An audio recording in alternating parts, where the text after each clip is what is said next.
This is Newsday on the BBC. I'm Rico Hizon in Singapore. The headlines.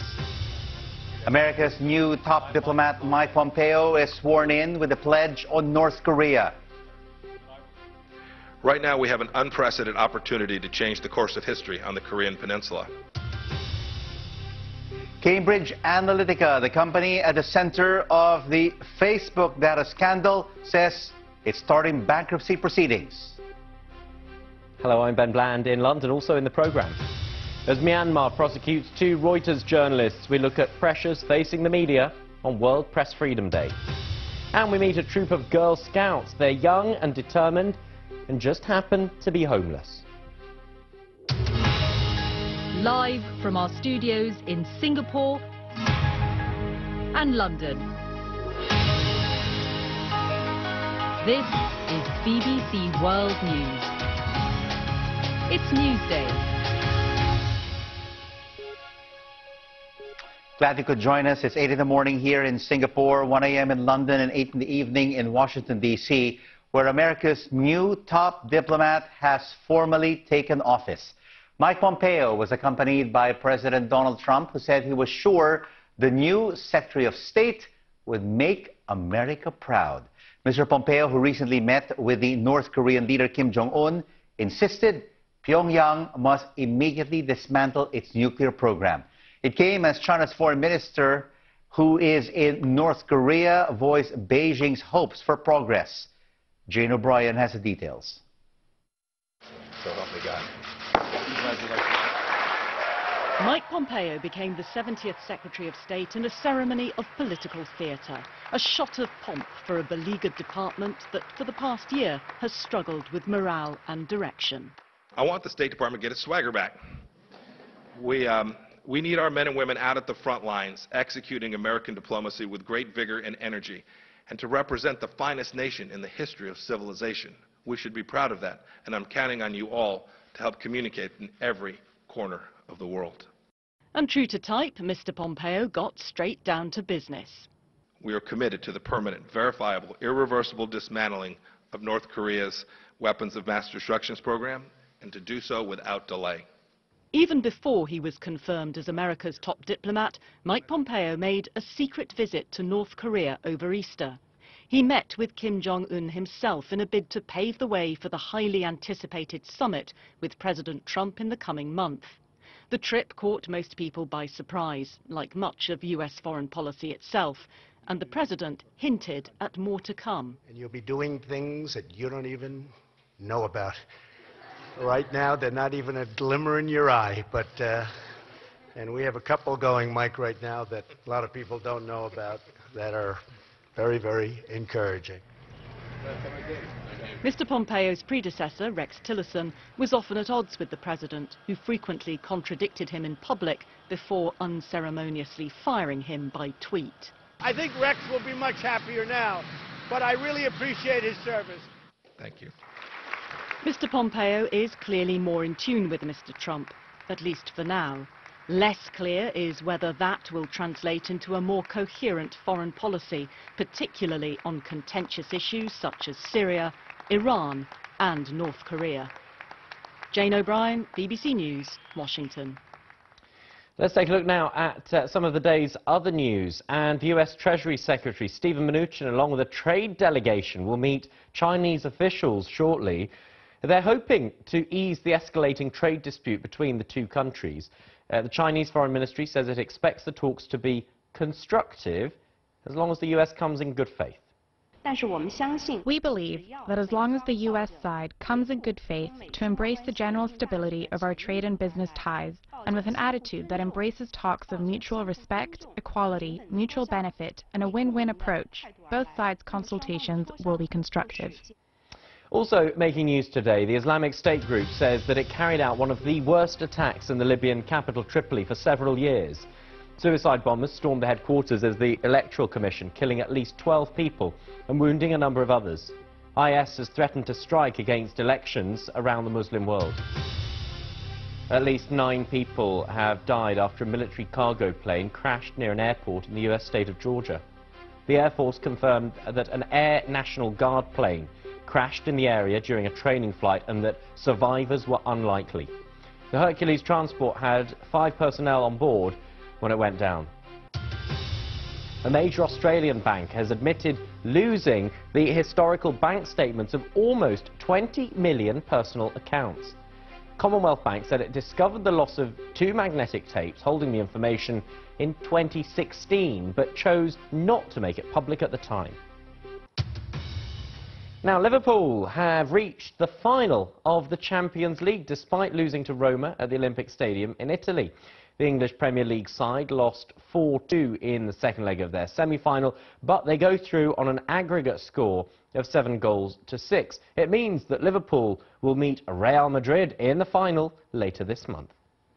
And an endangered animal, a jerboa, there it is, has been found in northwest China. The jerboa is a rare desert rodent which is on the red list of threatened species.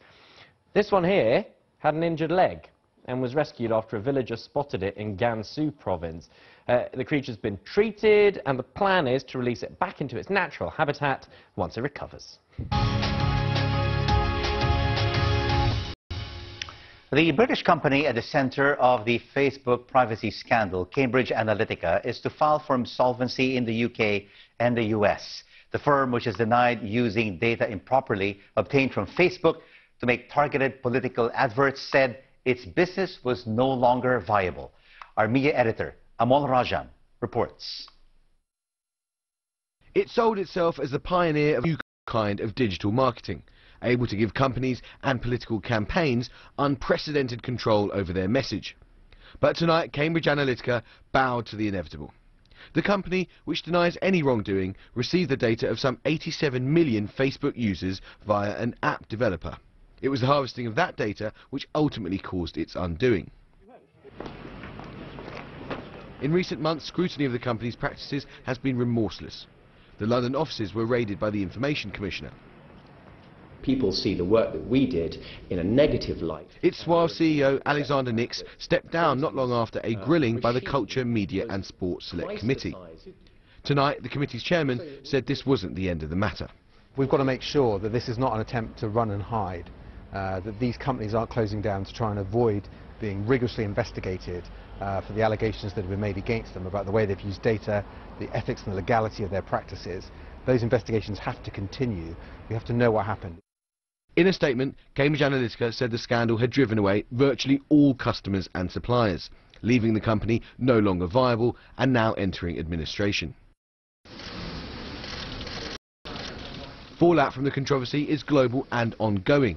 The founder and CEO of Facebook, Mark Zuckerberg, apologised in Washington last month for his company's failure to control the British firm. We didn't take a broad enough view of our responsibility, and that was a big mistake. And it was my mistake, and I'm sorry. Many analysts believe this scandal will have a lasting impact. This whole affair has changed people's perceptions of social media. We've drifted into the way that we use these tools without really a clear understanding of how that data is used and how we are targeted by advertisers. So this affair has helped to bring it front of mind for a lot of people and make people much more mindful about what they share. The company says it will honour its obligations to staff, but regulators on both sides of the Atlantic still think it has questions to answer. Amol Rajan, BBC News. Now, after months of resistance, Myanmar's de facto leader, Aung San Suu Kyi, says she will now allow UN agencies to help with the return of some of the 1 million Rohingya refugees in Bangladesh.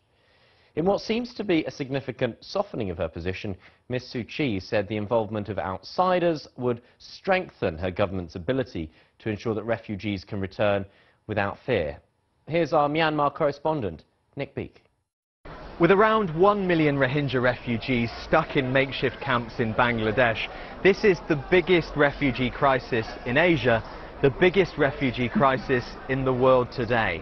But so far, the message from here in Myanmar has been, no, we don't want any help from the outside world. However, there's now been a change in tone, a change in message from Aung San Suu Kyi. She has said the time's right for the UN to come in with their expertise and help her government. She says together they want to create the conditions whereby Rohingya can come back and not live in fear, as she puts it. The UN seems to think that they're pretty near to signing some sort of agreement with the authorities here. We'll have to wait and see. Speak to human rights groups, though, and they're sceptical. They say, look at the 500,000 Rohingya people who haven't fled for their lives, still in Rakhine State. They don't have access to education or healthcare, and they don't have citizenship.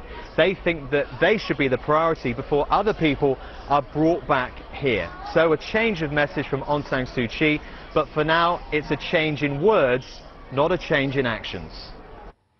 Right, let's stay with Myanmar, because May the 3rd is World Press Freedom Day.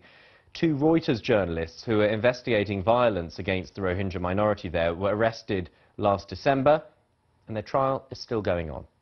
Press Freedom Day comes shortly after a twin bomb attack in Kabul killed 9 journalists, and one of the BBC's own reporters, Ahmed Shah, was shot dead in eastern Afghanistan. A little earlier, I spoke about the risks facing journalists and the ongoing reporter trial in Myanmar with the Chief Operating Officer at Thomson Reuters, Reg Chua. Overnight, there was a ruling by the judge that the testimony of a police captain who said that our 2 reporters had been set up, the judge ruled that his testimony was credible and that he would be brought back for further questioning. The prosecution had attempted to declare him, I guess, a hostile witness and his testimony not credible. So this is a good step forward. We welcome that. Obviously, we don't think they should be in jail to begin with, but at least now we've got a police officer who's willing to tell the truth about what happened. Reg, it's now more than 140 days since your 2 journalists there were arrested.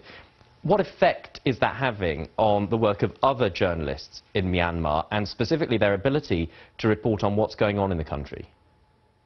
Well, you know, I think at one level, obviously, it's helped galvanize a sense of solidarity among journalists there. I think, you know, we've had marches in support of them, and we've been really happy to see that sense of support from everyone.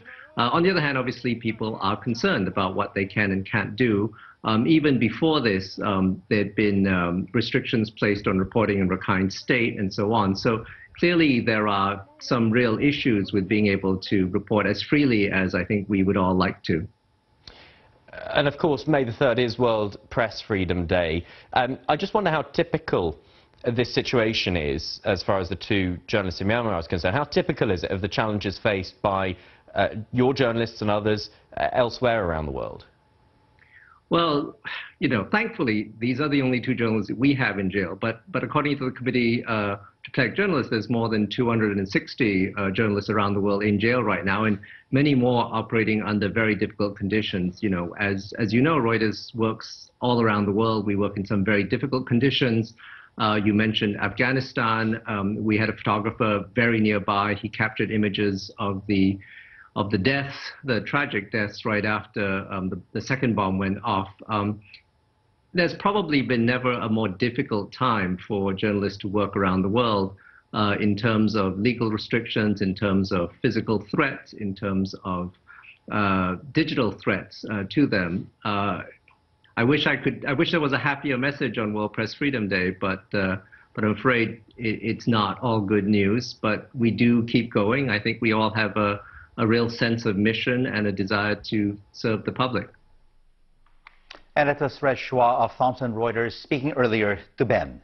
You're watching Newsday on the BBC, live from Singapore and London. Still to come on the program. Scout Troop 6,000 in New York. It is the first troop in the city just for the homeless girls. We'll be meeting some of them.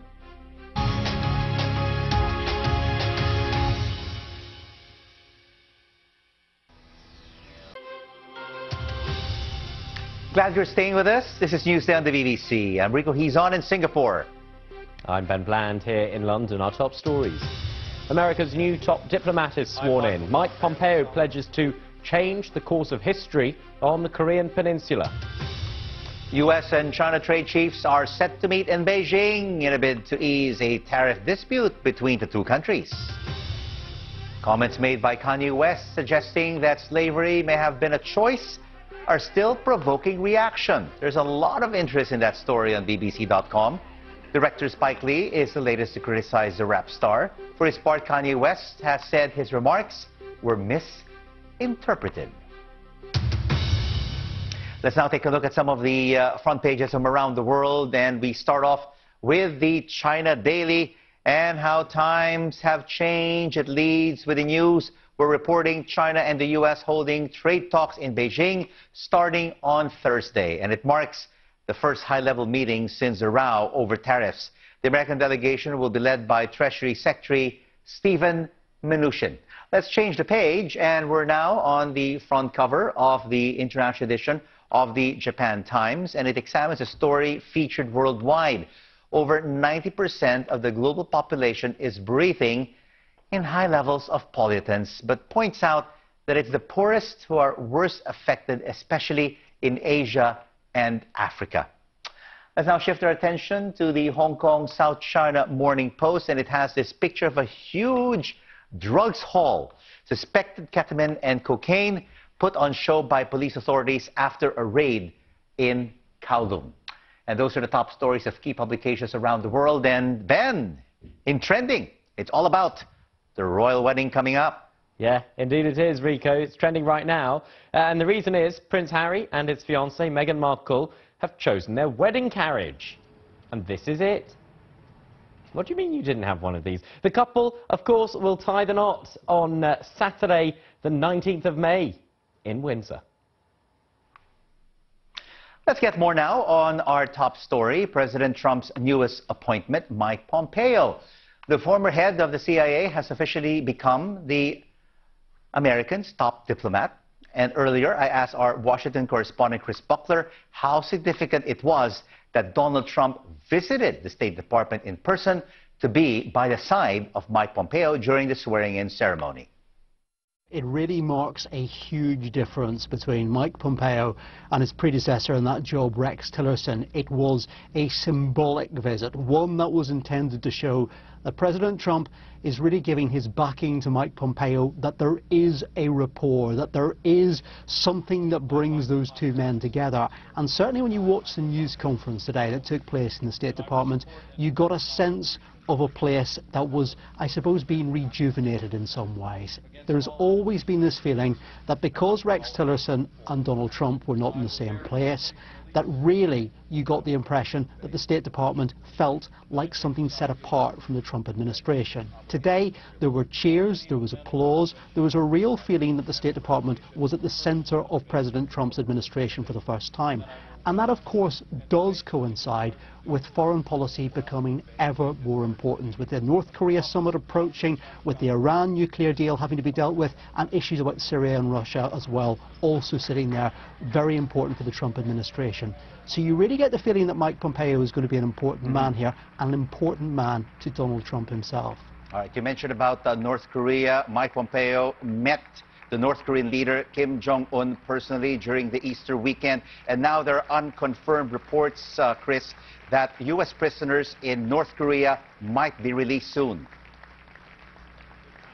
Yeah, we know exactly what's on the agenda for the Americans as far as North Korea is concerned. And yes, that does include denuclearization. That is at the very core of those negotiations. Nonetheless, the US is also concerned specifically about 3 Korean Americans who have been held by North Korea for some time. They are very aware of what happened with Otto Warmbier, who you remember was released last summer, and he was returned to America and died shortly afterwards as a result of brain injuries suffered apparently in North Korea. They are concerned about those 3 Korean Americans. Now, there are unconfirmed reports coming out of North Korea suggesting that they've been moved out of those notorious labour camps into a hotel and are being looked after there ahead of this summit with the intention that they will be released. However, I have to say we do have a report from the State Department which says very clearly we cannot confirm the validity of these reports. Nonetheless, it goes on to say the welfare and safety of US citizens abroad is one of the highest priorities of the Department of State. It gives you an indication that this summit is going to be important and that their release is going to be one of the issues that's discussed alongside that very, very key important one of whether Kim Jong-un will be prepared to give up his weapons. Chris Buckler there speaking to Rico a little earlier from Washington. Two black men arrested in Starbucks have reached a legal settlement with the coffee chain and the city of Philadelphia. Dante Robinson and Rashawn Nelson were arrested while waiting at a Philadelphia Starbucks last month. It happened after a staff member called police complaining that they had not bought anything and refused to leave. The city of Philadelphia has agreed to pay the pair $1 each and invest $200,000 in a fund for young entrepreneurs from state schools. Starbucks has reached a separate compensation agreement with the men for an undisclosed amount. Nikol Pashinyan, the leader of the Armenian opposition, announced to the crowd of his supporters. Well, anti-government demonstrations in Armenia have been suspended after the governing Republican Party indicated it would back the protest leader Nikol Pashinyan to become prime minister. Tens of thousands of supporters in the capital, Yerevan, cheered as he made the announcement. We now have this report from Rehan Dimitri. Nikol Pashinyan, the leader of the Armenian opposition, announced to the crowd of his supporters here in the Republic Square that the ruling Republican Party is ready to support the candidate for Prime Minister that will be proposed by the rest of Parliament. At the moment, there is only one candidate standing. It's Nikol Pashinyan. He lost the vote on May the 1st, and according to Armenia's constitution, the second vote should take place within 1 week. So the vote is coming up on May the 8th. And people here in the square, they're absolutely confident this time around that the person that they want to lead Armenia to its brighter future, Nikol Pashinyan, will become this country's prime minister. Rehan Dimitri there reporting now to a Girl Scout troop with a difference. Visit Troop 6000 in New York, and you'll find what you would at countless meetings across the country, young women working hard to earn that next badge and preparing for the annual cookie sale. But this troop is the first for homeless girls living in the city's shelters. We went to meet those involved. On my honor, I will try. On my honor, I will try. To serve God and my country. To serve God and my country.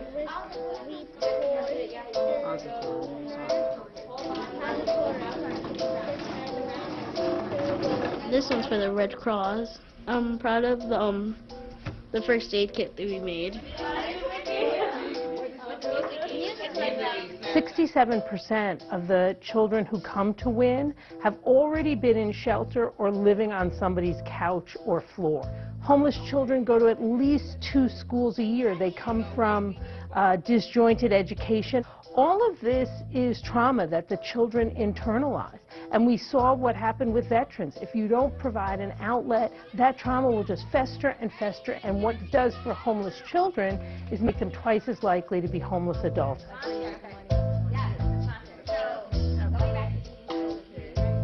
Have you ever changed your appearance or clothing style or please others? Or have you ever had? I have more than enough understanding of what the mothers of homeless little girls are going through, because I too was homeless for 3.5 years. When you're going through those kinds of things, you don't think about dressing up or the little girl dreams that you have. You think they don't apply to you. But what we do and what we've been able to do is let them know that they can dream. I would have my own business, like it would be a clothing business. What are some things that you think you need to have, or how would you be successful? I want to be a criminal justice lawyer to help people with crime and all this stuff, and I'll hopefully want to win all the cases. The Girl Scouts helping me become a lawyer by dealing with problems and just being considering and caring about how people feel. Often you think of shelters as places where dreams don't exist. But the Girl Scout troops create another place where dreams are fostered, and those will come to a reality someday for these homeless kids.